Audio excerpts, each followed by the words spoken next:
En 1993, el profesor Philip Johnson de la Universidad de California en Berkeley invitó a un grupo de científicos y filósofos a una pequeña población playera en la costa central de California.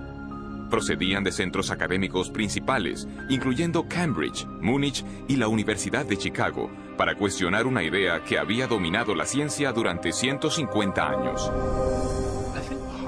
Creo que Pájaro Dunes representó un punto de inflexión para muchos de nosotros. Individualmente todos teníamos interrogantes acerca de la teoría evolucionista, pero cuando nos reunimos cada uno trajo algo propio a la mesa y de repente todos vislumbramos una nueva manera de contemplar la vida que ninguno habíamos visto antes por separado. Por mi parte diría que este fue un intenso periodo de mi vida. Parecía que había algo mucho más intelectualmente satisfactorio que el punto de vista que había mantenido hasta entonces. En retrospectiva, creo que esto me motivó para examinar la evidencia y ver a dónde yo creía que conducía. Vi que esto era más grande que cualquier persona o disciplina, y fue el inicio de una comunidad de científicos dispuestos a afrontar el misterio fundamental del origen de la vida.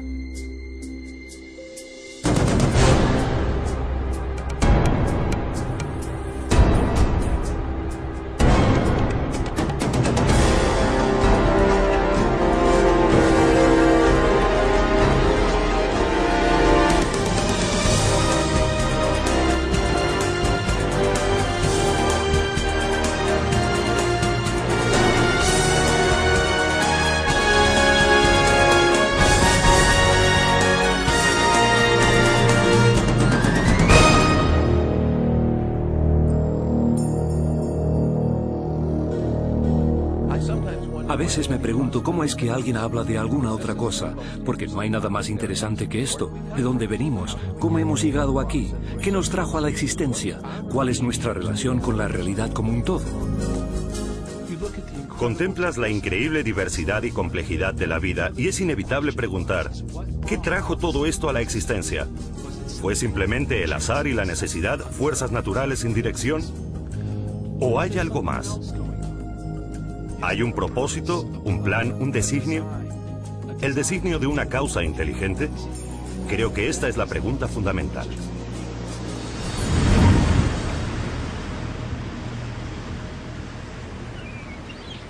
Los científicos de Pájaro Dunes emprendieron un nuevo examen del misterio del origen de la vida, porque cada uno tenía dudas acerca de las ideas evolucionistas generalmente aceptadas. Entre ellos, el bioquímico Michael Behe cuestionaba cómo unos procesos naturales habrían ensamblado las intrincadas estructuras de las células vivas. Dean Kenyon era un biólogo evolucionista que ya no creía que la química, por sí sola, pudiera explicar el origen de la vida en la Tierra. Y Stephen Meyer, Paul Nelson y William Dembski buscaban un nuevo enfoque que pudiera explicar el origen de la información genética codificada en los organismos vivos. Estos científicos y filósofos comenzaron a formular una alternativa a la teoría central de la biología moderna, teoría surgida de la mente de un naturalista británico llamado Charles Darwin.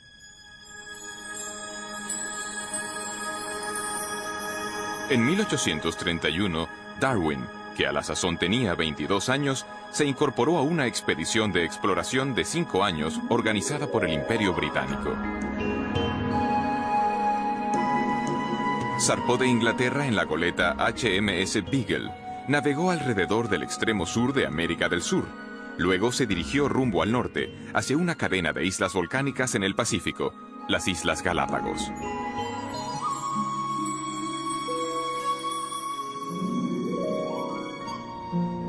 En este desolado archipiélago, a 1000 kilómetros de la costa occidental de Ecuador, Charles Darwin pudo observar una extraordinaria variedad de aves, reptiles y mamíferos diferentes de todo lo que había visto antes.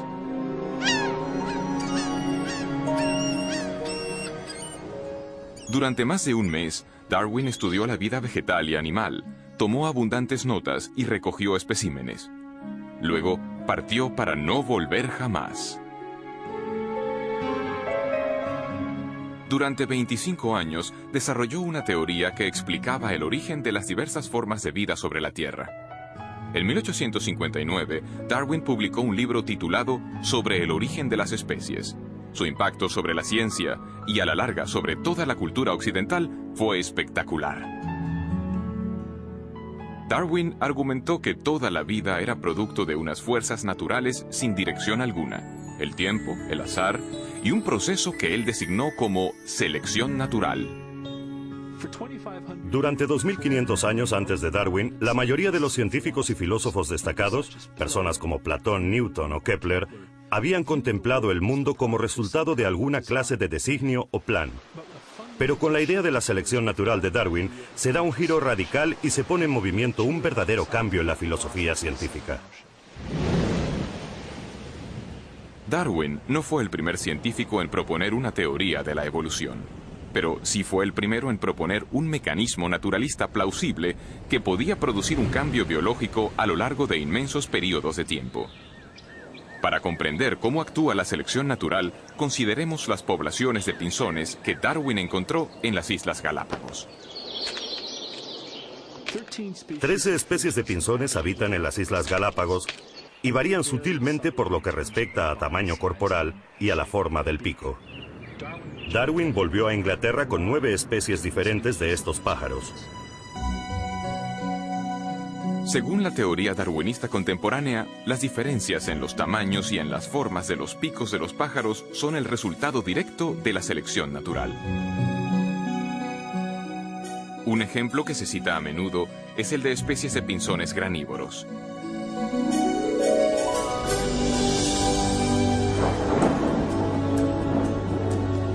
Después de temporadas de intensas lluvias, hay abundancia de pequeñas semillas blandas por todas las islas.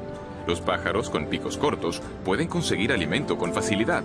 Sin embargo, durante periodos de sequía, las únicas semillas disponibles están protegidas dentro de cáscaras duras y resistentes que permanecen en el suelo desde el año anterior. En estas circunstancias, solo pájaros con picos más largos y aguzados pueden romper las cáscaras y comer las semillas. Los pájaros con picos más largos sobreviven porque pueden alcanzar el alimento, mientras que otros pájaros no pueden. Así, el pico largo les confiere en este caso lo que los biólogos ahora llaman una ventaja funcional. Desafortunadamente, los pinzones con picos más pequeños mueren de hambre por no poder alcanzar el alimento. Si las condiciones de sequía persisten, el medio causa un cambio en los rasgos de toda la población de pinzones.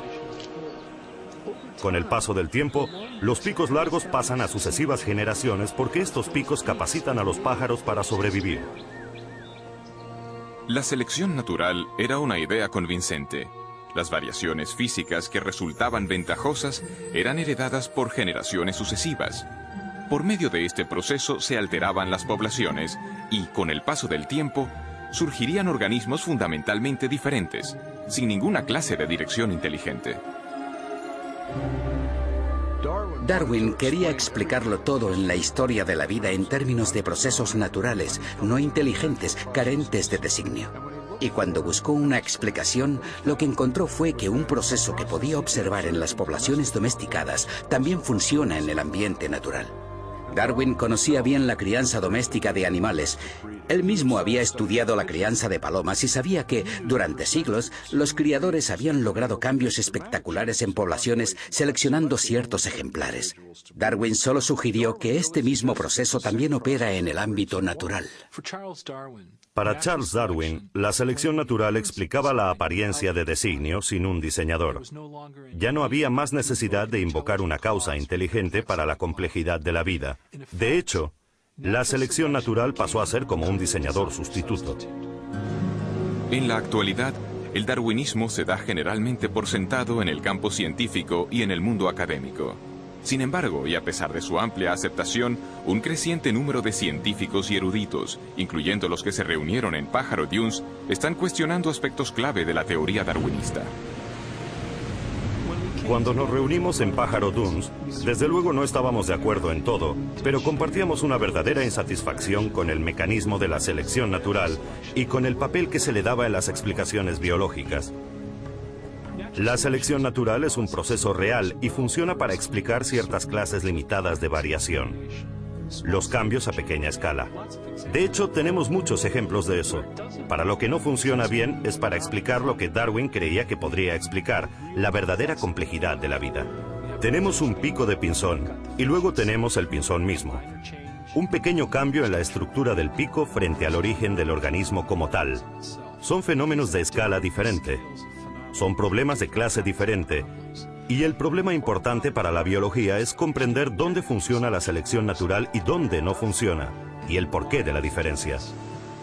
La evidencia es muy convincente, y todos teníamos la sensación de que si dejábamos que la evidencia hablase por sí misma, nos llevaría en una dirección muy diferente, que nos alejaría de la selección natural hacia una conclusión distinta acerca del origen y de la naturaleza de la vida sobre la Tierra.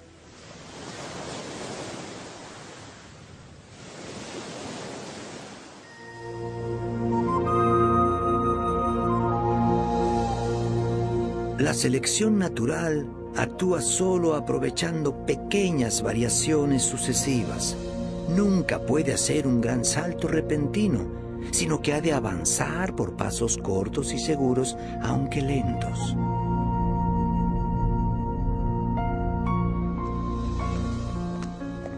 Es realmente interesante observar que cuanto más sabemos acerca de la vida y acerca de la biología, tantos más problemas tiene el darwinismo y tanto más evidente se hace el designio.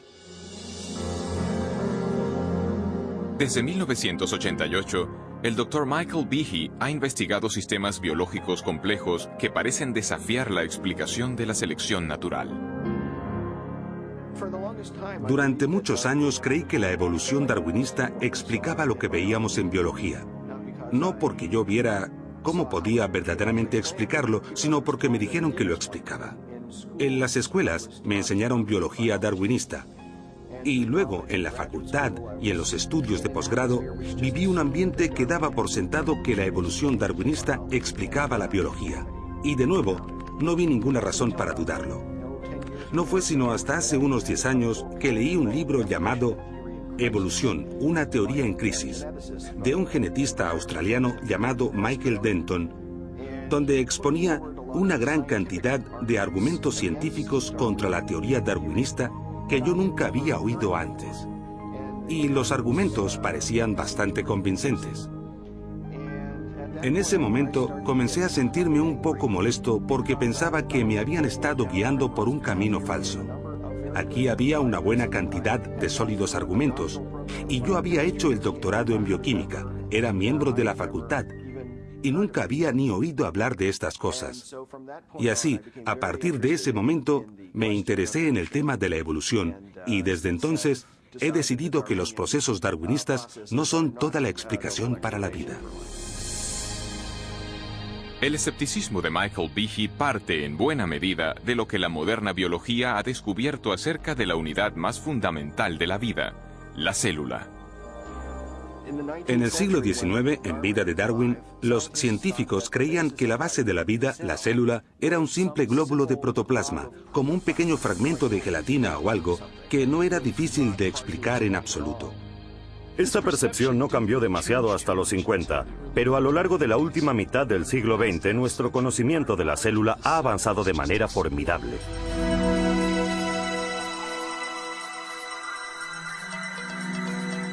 En la actualidad, los potentes instrumentales revelan unos complejos mundos microscópicos.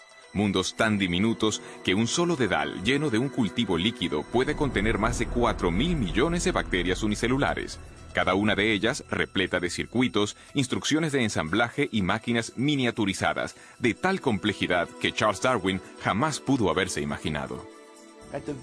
En la misma base de la vida, donde las moléculas y las células realizan su función, hemos descubierto máquinas, literalmente máquinas moleculares.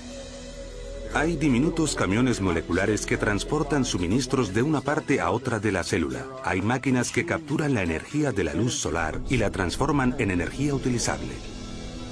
Hay tantas máquinas moleculares en el cuerpo humano como funciones realiza. De modo que cuando uno piensa en el oído, la vista, el olfato, el gusto, el tacto, la coagulación de la sangre, la acción respiratoria, la respuesta inmunológica, todo esto exige una multitud de máquinas. Cuando contemplamos estas máquinas nos preguntamos ¿de dónde vienen? Y la respuesta rutinaria, la evolución darwinista, desde mi punto de vista, es sumamente inadecuada. A principios de los 90, en una serie de conferencias científicas, Behe comenzó a compartir sus dudas acerca de la capacidad de la selección natural para construir máquinas moleculares complejas. Una de las máquinas en particular le atrajo la atención. Recuerdo la primera vez que miré un libro de texto de bioquímica y vi un dibujo de algo que se llamaba el flagelo bacteriano, con todas sus piezas en toda su gloria. Tenía una región de propulsión y codo, el eje rotor y el motor.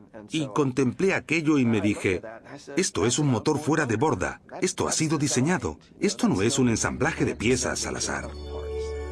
La reacción de Behe no fue sorprendente, porque cada uno de los motores moleculares que impulsan a las bacterias en el seno de un líquido depende de un sistema de piezas mecánicas intrincadamente dispuestas.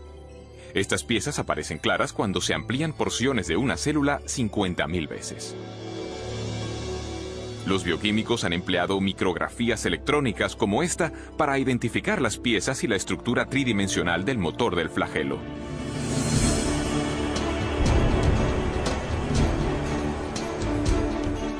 Con esta investigación han desvelado una maravilla de ingeniería a escala miniaturizada. Howard Berg, de Harvard, lo ha designado como la máquina más eficiente del universo. Algunas de estas máquinas giran a 100.000 revoluciones por minuto y tienen una conexión fija con un mecanismo transductor o detector de señales que recibe información del medio en que se encuentra.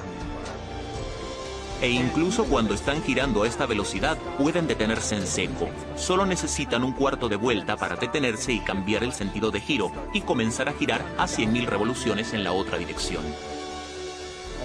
Y lo mismo que los motores fuera de borda, tiene una gran cantidad de piezas que son imprescindibles para su funcionamiento.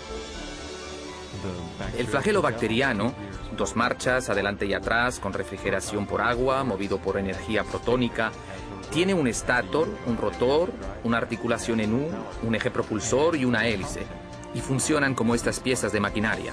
No es por comodidad que les damos estos nombres, es que estas son verdaderamente sus funciones.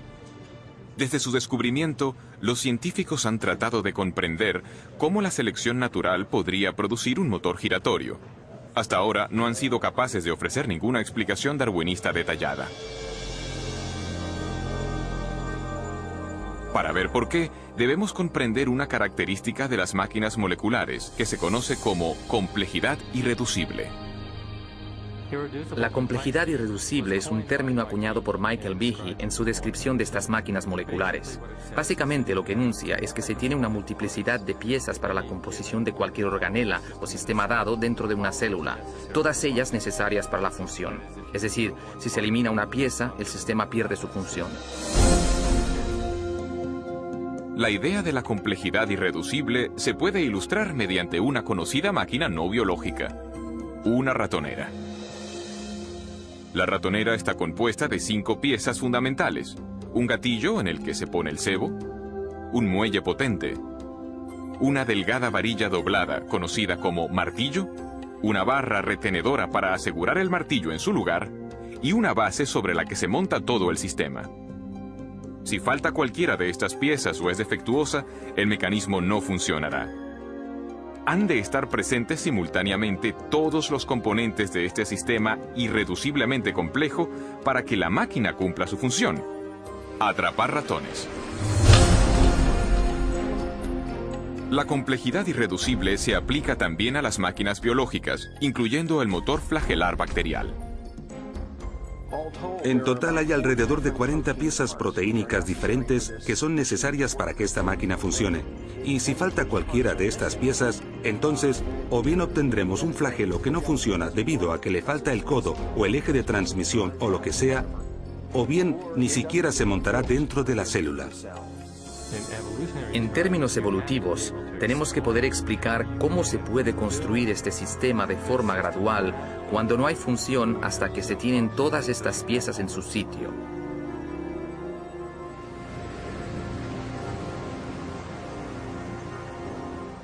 La complejidad irreducible de las máquinas moleculares plantea un enérgico desafío al poder de la selección natural.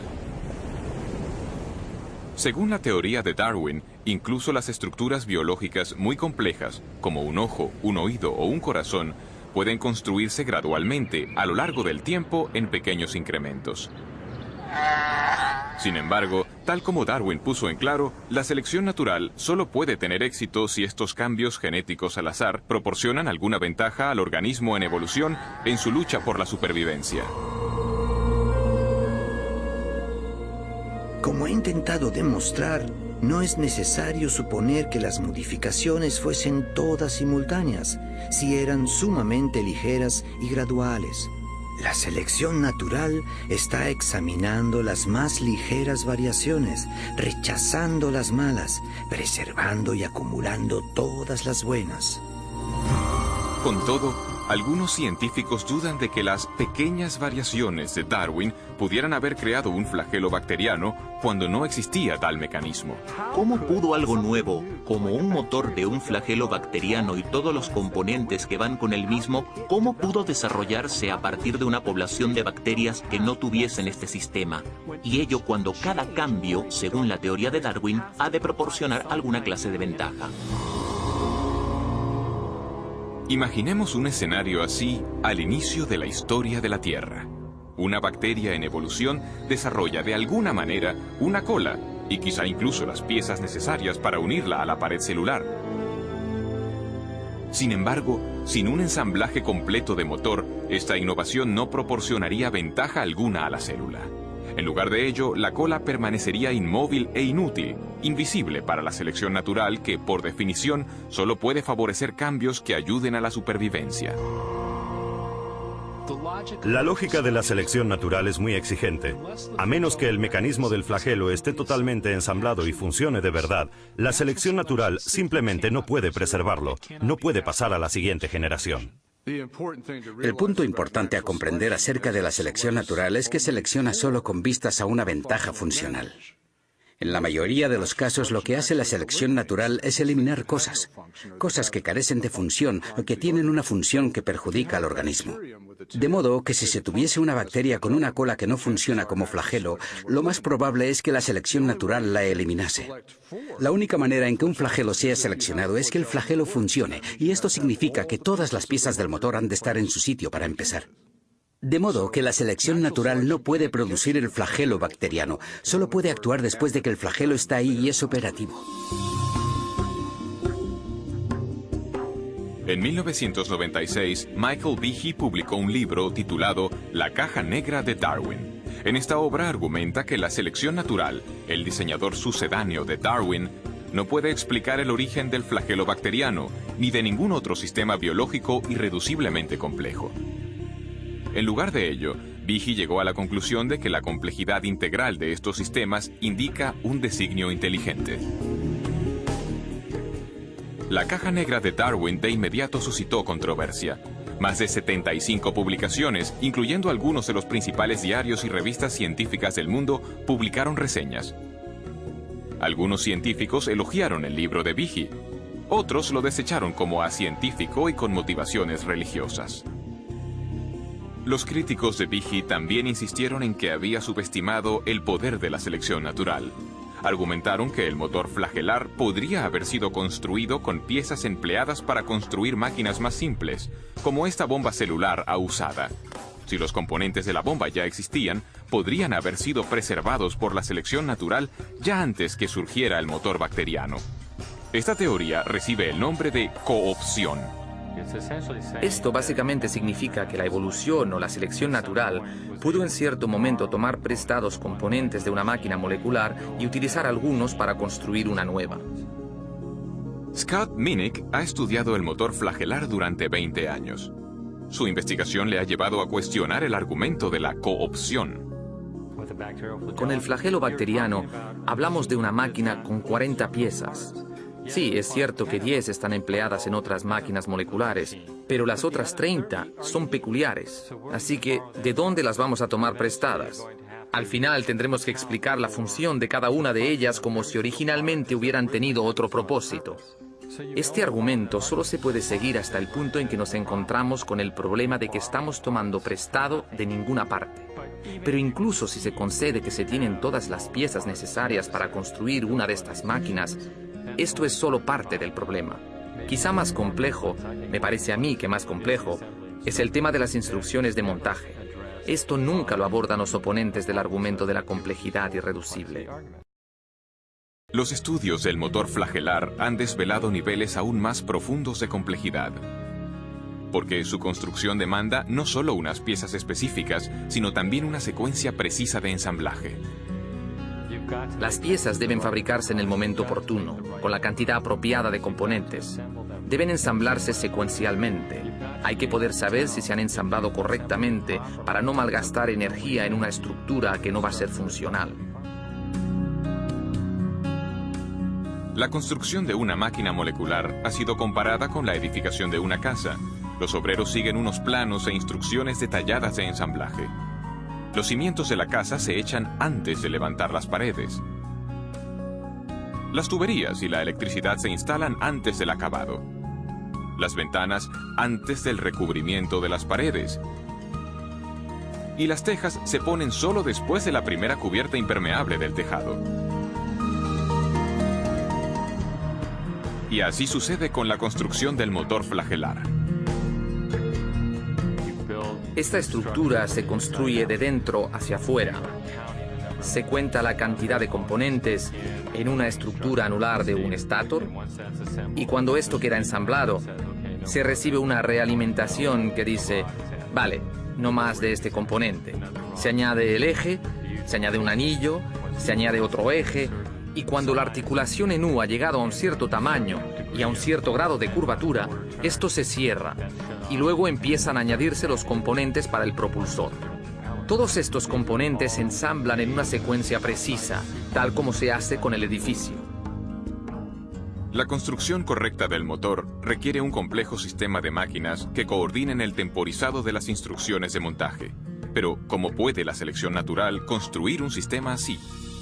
El argumento de la coopción no explica lo que vemos aquí. Para poder construir el mecanismo del flagelo o decenas de miles de otros mecanismos semejantes en la célula, son necesarias otras máquinas que regulen el ensamblaje de estas estructuras, y estas máquinas precisan de otras máquinas para su ensamblaje. Solo que falte una de estas piezas o que esté donde no le corresponde, el motor no funcionará. De modo que el sistema para ensamblar el motor flagelar es por sí mismo irreduciblemente complejo. De hecho, lo que tenemos aquí es complejidad irreducible en cascada. Sabemos mucho acerca del flagelo bacteriano. Todavía tenemos mucho que aprender, pero sabemos mucho acerca de él.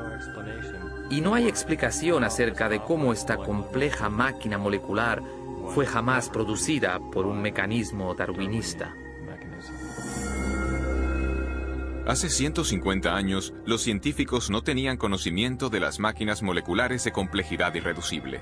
Sin embargo, Charles Darwin consideró la dificultad de que sistemas como estos podrían plantear a su teoría. Si pudiera demostrarse que existió un órgano complejo que no se formó por numerosas y ligeras modificaciones sucesivas, mi teoría fracasaría por completo.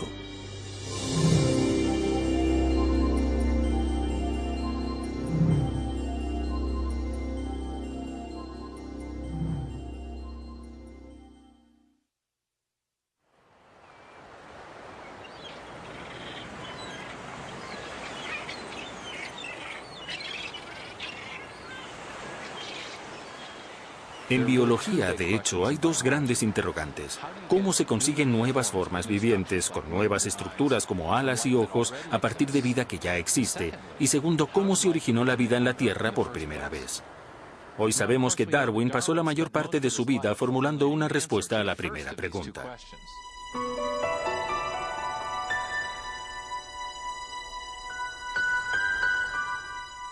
Charles Darwin comparaba la historia de la vida en la Tierra con un gran árbol con ramas. La base del árbol representaba la primera célula viviente. y las ramas eran nuevas formas de vida más complejas que habían evolucionado a partir del primer organismo primitivo. Darwin intentaba explicar cómo se habían originado las ramas del árbol de la vida. Intentaba mostrar cómo la selección natural pudo haber modificado los organismos existentes para producir la gran diversidad de vida vegetal y animal que llena hoy la Tierra. Pero cuando se trataba de la base del árbol, que representa el origen de la vida primera, de la primera célula viva, Darwin tenía muy poco que decir. De hecho, en El origen de las especies ni siquiera trató la cuestión de cómo la vida pudo haberse originado de la materia no viviente. Las únicas pistas que tenemos de las opiniones de Darwin acerca de esta cuestión aparecen en una carta que envió a un colega llamado Joseph Hooker.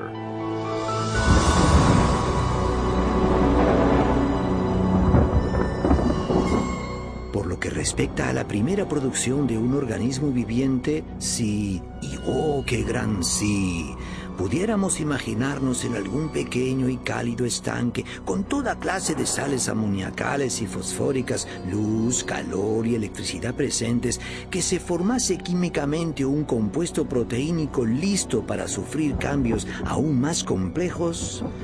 Hoy esta materia sería devorada al instante, pero puede que esto no fuese así antes que se formasen criaturas vivientes.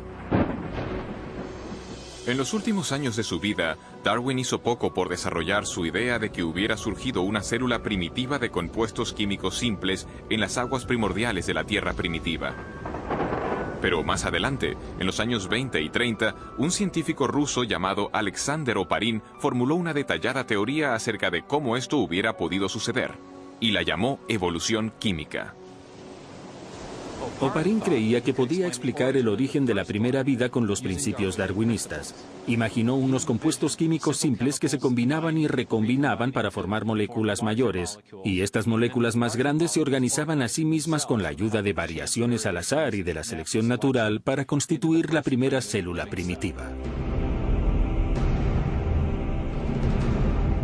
En las 3 décadas siguientes, muchos científicos trabajaron para desarrollar y afinar estas ideas, mientras ponderaban las cuestiones suscitadas, tanto por Oparin como por Darwin. ¿Cómo pudo evolucionar la vida a partir de unos compuestos químicos simples? Un hombre creyó que lo sabía. El problema de los orígenes biológicos, por un largo tiempo, diría yo, ha sido de un profundo interés para mí precisamente por la escala del problema, por su importancia. ¿De dónde venimos? ¿Por qué estamos aquí? Toda esa clase de preguntas exploradas desde el punto de vista de la ciencia natural.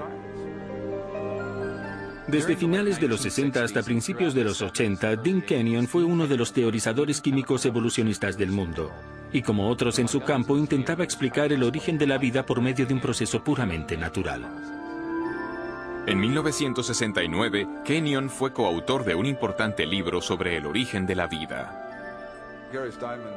Gary Steinman y yo mismo creíamos que si lográbamos reunir en una exposición seguida todas las líneas de evidencia empírica acumuladas desde los 60, nos entusiasmaba la posibilidad de explicar el origen de los principales elementos componentes de la vida.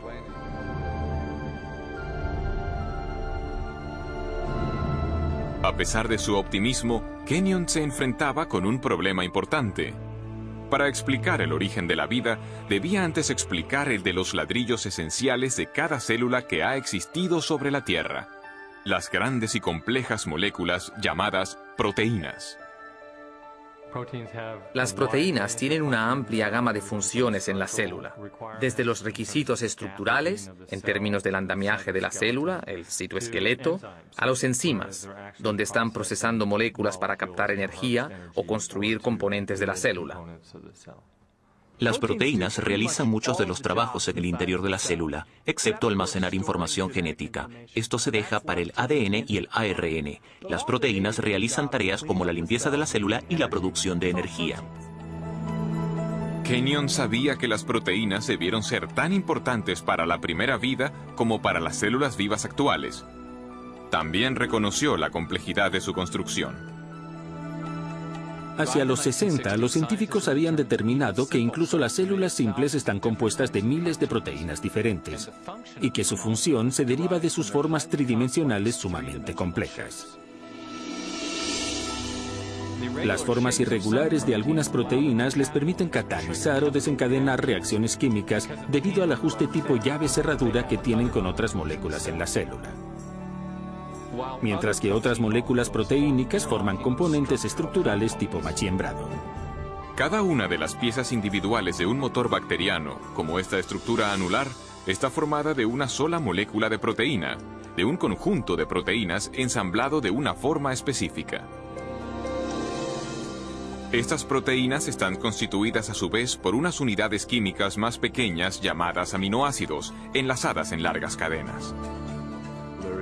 Aparece un gran nivel de complejidad de arquitectura en estas unidades celulares, en estos aminoácidos constituyentes de las proteínas. En la naturaleza se emplean 20 tipos diferentes de aminoácidos para construir cadenas de proteínas. Los biólogos los han comparado con las 27 letras del alfabeto. Las letras del alfabeto se pueden ordenar en una enorme cantidad de combinaciones posibles y es la disposición de la secuencia de las letras la que determina si tenemos palabras y frases con significado. Si las letras están bien colocadas se obtiene un texto con sentido, pero si no se ordenan de forma correcta se obtiene una jerigonza. El mismo principio sirve para los aminoácidos y las proteínas. Hay al menos 30.000 tipos distintos de proteínas, cada una a partir de una combinación diferente de los mismos 20 aminoácidos. Estos están ordenados, como letras, para formar cadenas de a menudo cientos de unidades. Si los aminoácidos son secuenciados correctamente, la cadena se doblará para formar una proteína funcional. Las proteínas se ordenan con sus aminoácidos de tal manera que los aminoácidos caen el uno sobre el otro en una arquitectura que está preprogramada por el orden de los aminoácidos. Se dobla formando una estructura específica y esa estructura puede realizar una determinada función. De modo que todas las proteínas en una célula tienen una forma tridimensional basada en la secuencia de los aminoácidos en la cadena. Esta disposición es crítica, porque si los aminoácidos están secuenciados de manera incorrecta, se forma una cadena inútil, y en vez de doblarse para formar una proteína, será destruida dentro de la célula. Las proteínas como lenguajes escritos o códigos de computadora poseen un elevado grado de especificidad. La función del todo depende de la disposición precisa de las partes individuales. Pero, ¿qué es lo que produce el secuenciado preciso de los aminoácidos que da lugar a las formas y funciones específicas de las proteínas? Durante los 50 y 60, los descubrimientos acerca de las estructuras de las proteínas obligaron a los biólogos a hacer frente a este misterio. Tim Kenyon creía que lo podría solucionar. En su libro Predestinación bioquímica, Kenyon y su coautor Gary Steinman propusieron una sugerente teoría. Kenyon escribió: la vida pudo haber estado bioquímicamente predestinada por las propiedades de atracción que existen entre sus componentes químicos, en particular entre los aminoácidos en las proteínas. Cuando apareció Predestinación bioquímica, mi coautor y yo estábamos totalmente convencidos de que teníamos una explicación científica para los orígenes. Kenyon propuso que las propiedades químicas de los aminoácidos hacían que fuesen atraídos entre sí para formar las largas cadenas que llegaron a ser las primeras proteínas, los componentes más importantes de la célula viva. O sea que la vida era inevitable, predestinada por nada más que la química. Muchos científicos abrazaron las ideas de Kenyon, y durante los siguientes 20 años, Predestinación bioquímica se convirtió en un bestseller sobre la teoría de la evolución química. Pero 5 años después de la publicación del libro, Kenyon comenzó a dudar de la credibilidad de su propia teoría.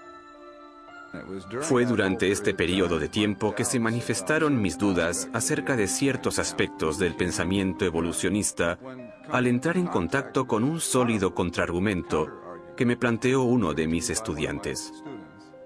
Y yo no pude refutar ese contraargumento. Kenyon fue desafiado a explicar cómo se podrían haber ensamblado las primeras proteínas sin la ayuda de instrucciones genéticas. En las células vivientes actuales, las cadenas de aminoácidos no se forman directamente por atracción entre sus componentes, el escenario que Kenyon postulaba para la Tierra primitiva. En su lugar, Otra gran molécula dentro de la célula almacena instrucciones para secuenciar los aminoácidos en las proteínas. Se la llama ADN.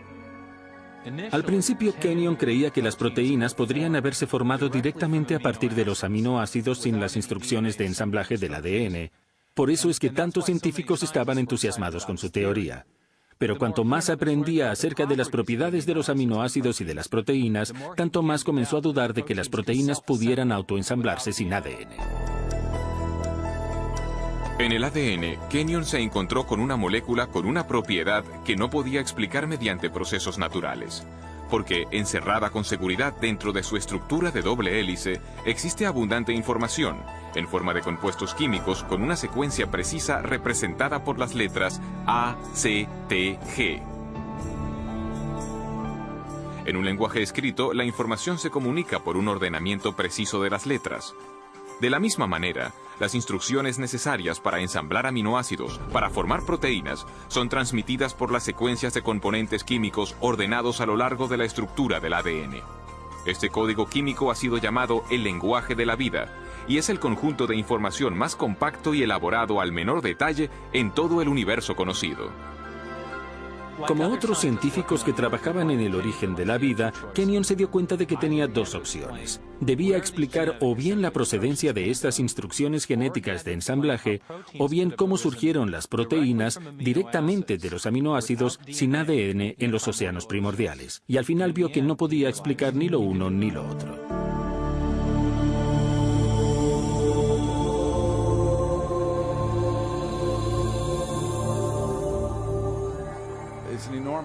Es un enorme problema cómo hubiera podido reunirse en un diminuto volumen submicroscópico del océano primitivo todos los cientos de diferentes componentes moleculares que se necesitarían para establecer un ciclo de autorreplicación.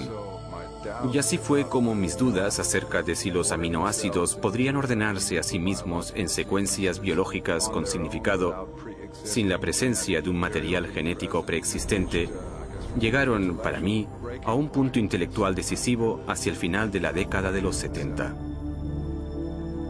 Mientras Kenyon reevaluaba su teoría, nuevos descubrimientos bioquímicos debilitaron más aún su convicción de que los aminoácidos se organizaran ellos solos para formar proteínas. Cuanto más efectuaba mis propios estudios, incluyendo un periodo en el Centro de Investigaciones Ames de la NASA, tanto más evidente se hacía que había múltiples dificultades con la explicación de la evolución química. Y el posterior trabajo experimental demostró que los aminoácidos no tienen la capacidad de ordenarse a sí mismos para formar ninguna secuencia biológica con significado. Enfrentado a crecientes dificultades con su propia teoría y a un creciente cuerpo de datos científicos acerca de la importancia del ADN, Kenyon se vio forzado a hacer frente a la absoluta necesidad de la información genética. Cada vez más pensaba en la alternativa que se presentaba en la crítica y en el enorme problema que todos los que trabajamos en este campo habíamos descuidado de afrontar, el problema del origen de la información genética misma. Entonces tuve que reexaminar toda mi posición tocante a los orígenes. Para Dean Kenyon, un nuevo interrogante llegó a ser el foco de su investigación en búsqueda del origen de la vida. ¿Cuál era la fuente de la información biológica en el ADN? Si se podía llegar al origen de los mensajes codificados dentro de la maquinaria viviente, entonces habríamos dado con algo intelectualmente mucho más satisfactorio que esta teoría de evolución química. Kenyon se daba cuenta de que las alternativas se iban reduciendo.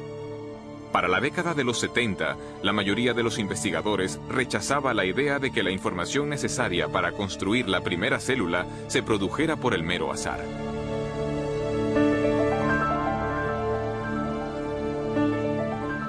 Para comprender la razón, consideremos la dificultad de generar un par de líneas del Hamlet de Shakespeare dejando caer letras del juego Scrabble sobre una mesa. Luego consideremos que las instrucciones genéticas específicas para construir las proteínas ni del organismo unicelular más simple llenarían cientos de páginas de texto impreso. Los biólogos serios que estudian el origen de la vida no creían que ésta hubiera surgido solo al azar. Se imaginaban a la selección natural actuando sobre variaciones al azar entre compuestos químicos para producir la primera vida, pero había un problema con esta propuesta. Por definición, la selección natural no podría haber funcionado antes de la existencia de la primera célula viva, porque solo puede actuar sobre organismos capaces de reproducirse, las células dotadas de ADN que pasan sus cambios genéticos a generaciones futuras. Sin ADN no hay autorreproducción, pero sin autorreproducción no hay selección natural, de modo que no se puede usar la selección natural para explicar el origen del ADN sin dar por supuesta la existencia de aquella misma cosa que se está tratando de explicar. El azar, la selección natural y su propia teoría de autoorganización. Todo había fracasado para explicar el origen de la información genética. Ahora, Kenyon veía solo una alternativa. No hay ni la más ligera posibilidad de un origen evolutivo químico, ni siquiera para la más simple de las células. De modo que el concepto de un designio inteligente de la vida me resultó inmensamente atractivo y con mucho sentido, ya que coincidía estrechamente con los múltiples descubrimientos de la biología molecular. En los años transcurridos desde el rechazo de la evolución química por parte de Kenyon, la ciencia ha desvelado los detalles de todo un sistema de procesado de la información que lleva la marca del designio inteligente.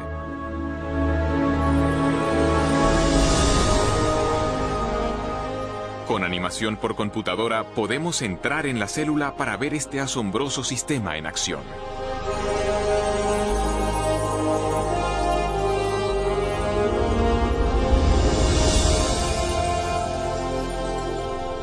Después de entrar en el núcleo de la célula, vemos las hebras de ADN bien enrolladas. Son las bibliotecas de instrucciones necesarias para construir cada proteína en un organismo.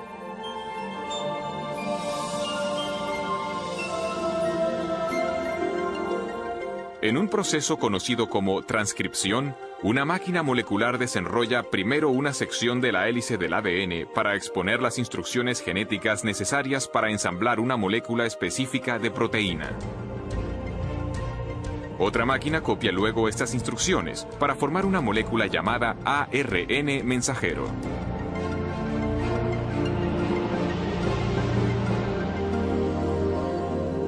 Cuando se ha completado la transcripción, la delicada hebra de ARN lleva la información genética a través del complejo de poros del núcleo, el regulador de tráfico adentro y afuera del núcleo.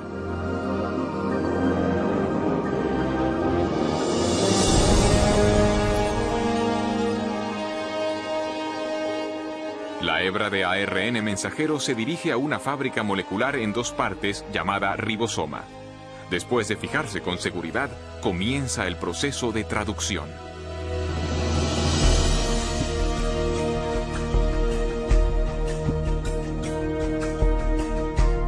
Dentro del ribosoma, una cadena de montaje molecular ensambla una cadena de aminoácidos secuenciada de una manera específica. Estos aminoácidos son transportados desde otras partes de la célula y luego son ensamblados en cadenas a menudo de cientos de unidades de longitud. Su orden de secuencia determina la clase de proteína manufacturada.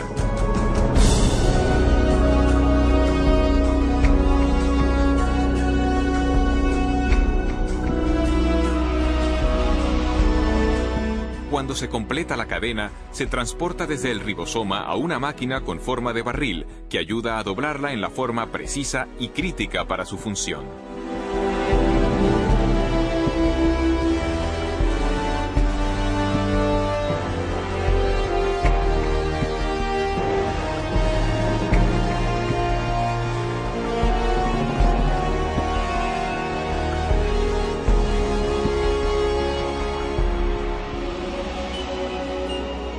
Después que la cadena queda doblada como proteína, es liberada y conducida por otra máquina molecular al lugar exacto donde se la necesita. Uno se queda totalmente asombrado al percibir a esta escala de tamaño un aparato tan finamente ajustado. Un dispositivo que lleva el sello de un diseño y producción inteligentes. Y tenemos los detalles de un inmenso y complejo ámbito molecular de procesado de información genética. Y es precisamente en este nuevo campo de la genética molecular que vemos la evidencia más convincente de designio en la Tierra.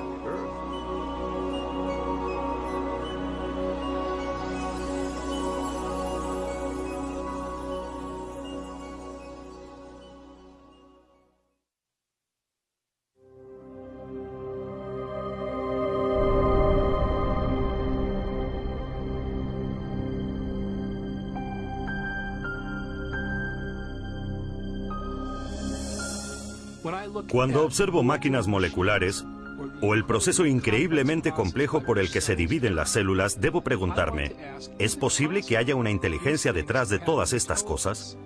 ¿Que haya un plan y un propósito para esta estructura? La ciencia debería ser una investigación en búsqueda de la verdad acerca del mundo. En tal caso, no deberíamos prejuzgar lo que pudiera ser verdad.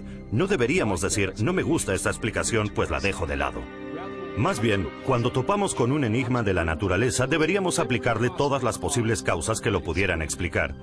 Uno de los problemas que tengo con la teoría de la evolución es que excluye artificialmente un tipo de causa incluso antes de que la evidencia haya tenido la posibilidad de hablar, y la causa que se excluye es la inteligencia.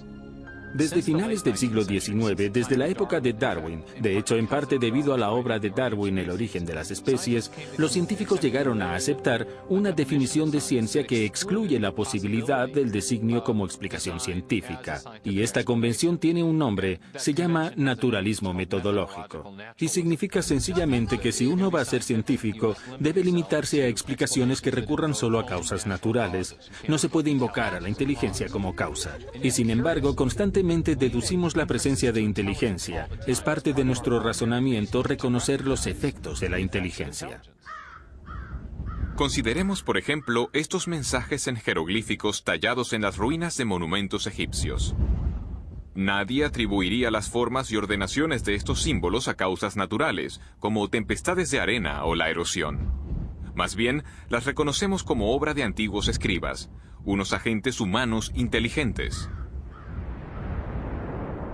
Un razonamiento similar nos lleva a concluir que las misteriosas figuras de piedra de la isla de Pascua no se formaron por la acción del viento y del agua durante largos espacios de tiempo. Tampoco pretendemos que las plantas puedan adquirir estas formas tan familiares sin alguna clase de dirección inteligente. Constantemente hacemos estas inferencias y sabemos que son correctas, pero la cuestión es, ¿en base a qué sacamos estas conclusiones? ¿Cuáles son los rasgos que nos permiten reconocer la inteligencia?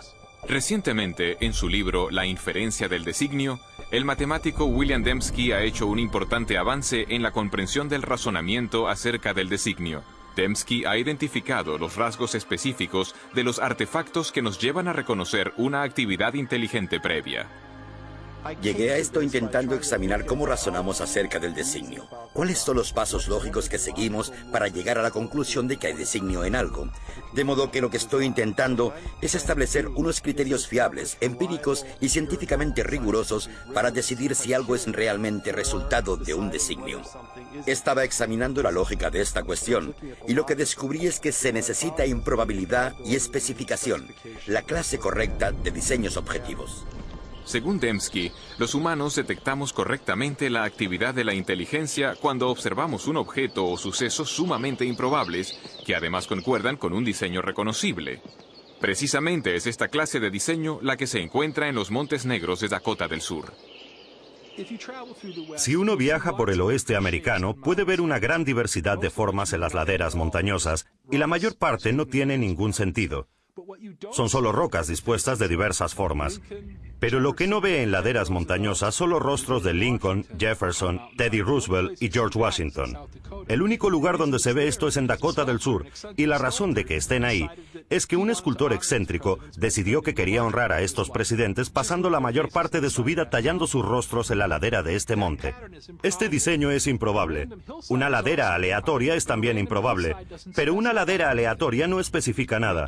Pero sabemos que hubo 4 personas que fueron presidentes de los Estados Unidos que tenían unos rostros con unos rasgos determinados, y estos rasgos en las montañas de Dakota del Sur concuerdan con los que aparecen en otras partes. Si miro los rostros, reconozco al momento que concuerdan con los de los 4 presidentes conocidos por las monedas o retratos en la National Gallery o por ilustraciones en libros. Y así comprendo que en el Monte Rushmore no solo tenemos una configuración rocosa sumamente improbable, sino una que concuerda con un diseño dado independiente y que indica inteligencia de forma fiable. Así tenemos una pequeña probabilidad, especificación. Es designio.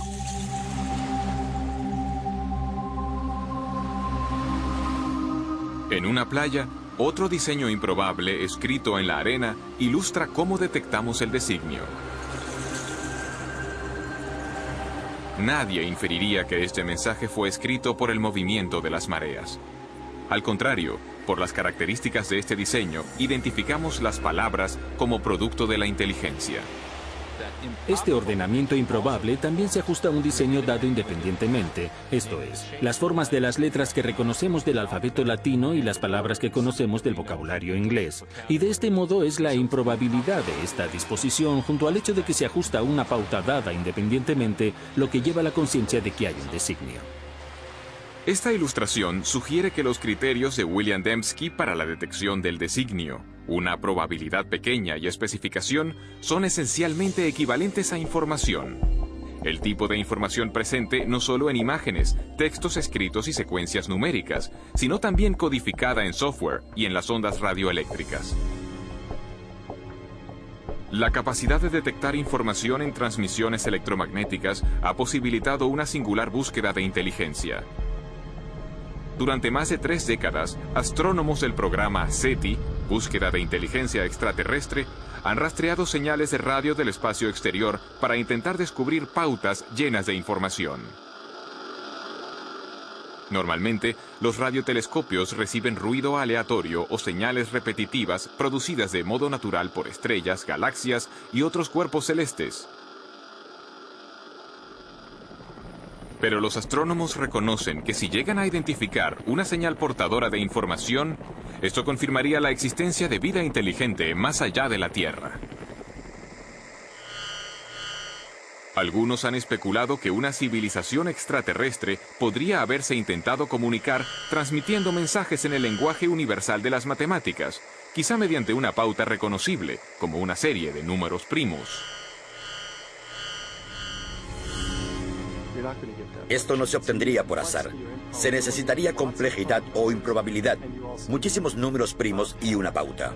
Tendría que ser justo la pauta adecuada, no la que uno imponga, sino una que esté ahí objetivamente. Hasta hoy, el SETI ha fracasado en su intento de descubrir cualquier pauta o información que pudiera indicar una inteligencia en una galaxia lejana. Pero en otro universo, mucho más cercano a nosotros, los científicos han descubierto una gran riqueza de información dentro del núcleo de la célula viva. El ADN posee una estructura ideal para ser soporte de información. En las A's, T's, C's y G's, las bases de la doble hélice del ADN, hay capacidad para almacenar una prodigiosa cantidad de información. De hecho, no hay entidad en todo el universo conocido que almacene y transmita más información y de una manera más eficiente que la molécula de ADN. Una secuencia completa de ADN humano tiene 3.000 millones de caracteres individuales. El análisis de las zonas de codificación de la molécula del ADN muestra que sus caracteres químicos tienen un orden específico que les permite comunicar instrucciones o información detalladas, muy parecido a letras en una frase o a dígitos binarios en un código de computadora. Bill Gates dijo que el ADN es como un programa de computadora, pero más complejo que cualquiera que hayamos podido desarrollar. Y si lo pensamos siquiera por un minuto, resulta una observación de lo más sugerente.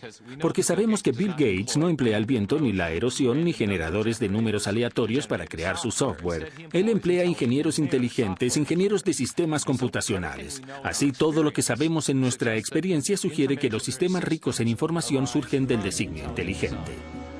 Pero ¿qué hacemos del hecho de que hay información en la vida, en cada célula viva de cada organismo vivo? Este es el misterio fundamental. ¿De dónde procede esta información? Durante los últimos 15 años, el filósofo y científico Stephen Meyer ha estado trabajando para dar respuesta a esta pregunta. Meyer ha desarrollado un argumento para demostrar que el designio inteligente proporciona la mejor explicación para el origen de la información necesaria para construir la primera célula viva. Forma parte de nuestra base de conocimiento que los agentes inteligentes pueden producir sistemas ricos en información. De modo que este argumento no se basa en lo que no sabemos, sino que se basa en lo que sí sabemos acerca de la estructura de causa y efecto del mundo. Hoy en día sabemos que no hay explicación naturalista, que no existe ninguna causa natural que produzca información. Ni la selección natural, ni procesos de autoorganización, ni el puro azar. Pero sí que sabemos de una causa capaz de producir la información, y es la inteligencia. Así que cuando alguien infiere designio por la presencia de información en el ADN, de hecho, está haciendo lo que en las ciencias históricas se denomina una inferencia hacia la mejor explicación. De modo que cuando encontramos un sistema rico en información en la célula, concretamente en la molécula de ADN, podemos inferir que una inteligencia entró en juego en su origen, incluso aunque no estuviéramos allí para observar el origen del sistema. El trabajo de Meyer sobre el origen de la información genética forma ahora parte de un creciente alegato científico en favor del designio, surgido de una reunión de científicos y filósofos en la costa central de California en 1993. Su objetivo era reexaminar una idea que había dominado la biología durante más de un siglo. Durante el proceso concibieron una teoría que se ha conocido como designio inteligente. Para mí, la gran promesa del designio es que nos da un nuevo instrumento y una explicación que pertenecen al conjunto de instrumentos de la ciencia. Las causas inteligentes son reales, dejan evidencia de su existencia.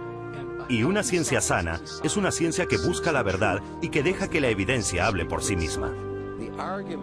El argumento a favor del designio inteligente se basa en una observación de los hechos. Ahora bien, esta es mi definición de buena ciencia. Es observación de los hechos. Y cuando se observan los hechos, como lo hizo Michael Behe, ¿qué es lo que se observa? Se observa este increíble diseño de complejidad interrelacionada. Y la forma como llegamos a la conclusión de un designio inteligente para el flagelo bacteriano es la misma que para un motor fuera de borda. En el fuera de borda vemos cómo las piezas interactúan y sabemos que esto lo hizo alguien. El razonamiento es el mismo para las máquinas biológicas, de modo que la idea del designio inteligente es totalmente científica. Desde luego, puede que tenga implicaciones religiosas, pero no depende de premisas religiosas. Cuando observo la evidencia objetivamente, sin excluir la posibilidad de designio, sencillamente el designio se destaca como la explicación más probable. Y por eso creo que es la correcta. Creo que el designio vuelve a estar sobre la mesa. Estos sistemas no pueden explicarse por ley natural. Y si buscamos la verdad y realmente están diseñados, si hay que ser ingenieros de sistemas para comprenderlos, entonces, ¿cuál es el problema? Uno va a donde los datos le llevan. Y las implicaciones, sí, claro, tienen profundas implicaciones metafísicas, pero si es así, que así sea. Por tanto, es una idea impactante que el universo sea racional y comprensible, con la rúbrica de una inteligencia suprema que ha querido que este mundo sea comprendido. Y es algo que garantiza el programa de la ciencia, porque entonces uno puede contemplar el mundo y el mundo tendrá sentido. Si todo fuese simplemente un conjunto caótico, no habría motivo para esperar racionalidad ahí. Pero si realmente es el producto de una mente, entonces uno puede investigar y la ciencia se convierte en ese maravilloso proyecto de resolver el rompecabezas donde uno puede esperar encontrar racionalidad, belleza y comprensibilidad justo en el fundamento mismo de las cosas. Hace 150 años, Charles Darwin transformó la ciencia con su teoría de la selección natural. En la actualidad, esta teoría se enfrenta a un reto formidable. El designio inteligente ha suscitado un intenso debate acerca del origen de la vida sobre la Tierra. Y para un creciente número de científicos, representa un paradigma. Una idea con el poder de, una vez más, redefinir los fundamentos del pensamiento científico. Durante el siglo XIX, los científicos creían que había dos entidades fundamentales, la materia y la energía. Pero al entrar en el siglo XXI tenemos una tercera entidad fundamental que la ciencia ha tenido que reconocer, y es la información. Y con la biología de la edad de la información crece la sospecha de que lo que estamos viendo en la molécula de ADN es realmente un artefacto de la mente, un artefacto de la inteligencia, algo que solo puede explicarse como producto de un designio inteligente.